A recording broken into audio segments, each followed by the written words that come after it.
Oh, I thought that was fine because we'd seen her for 4.5 years single, and she wanted to get married, and they wanted to write a modern marriage. The problem with the show, looking back, hindsight is 2020. They wanted to write Mad About You, but it was early. Mad About You was in the 80s, right?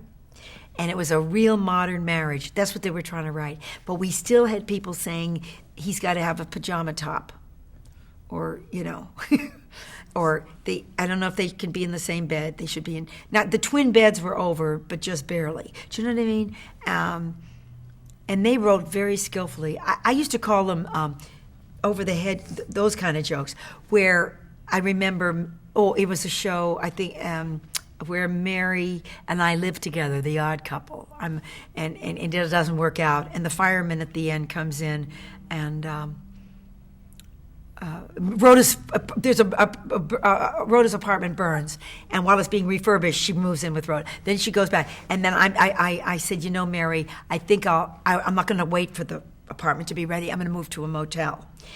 And Phyllis's line was, well, Rhoda dear, it won't be the first time. And that's funny. You're smiling.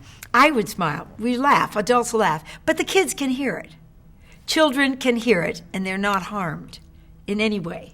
That's one of those jokes that's smart enough for the adults, and if you're old enough to understand it, then you can hear it. But if you don't get it, it won't be the first time she's been to a motel. That was the way they wrote, and it was wonderful. Because everybody was pulling for her to get married. And then there's this disaster where Phyllis forgets to pick her up, and you mean the roll up to it where there were wedding parties? We got toasters, Jim. We got wedding presents. I have silver plaques and things that were sent, trays, and the toasters were the funniest because that was a de rigueur, 1950s, 1960s. You sent married couples, newly marrieds got 1,000 toasters. People dressed up in black tie. And Howard Cosell over at, I think it was it ABC Sports? He would say, well, with the chicken liver's getting rancid. We better shift over to the wedding. He did Rhoda wedding jokes all night long because I think the women were in another room watching a second TV, for Rhoda's wedding. But it was a big deal. It was a very big deal because they'd watched her for 4 years, liked her. The show was a big hit by the time I left.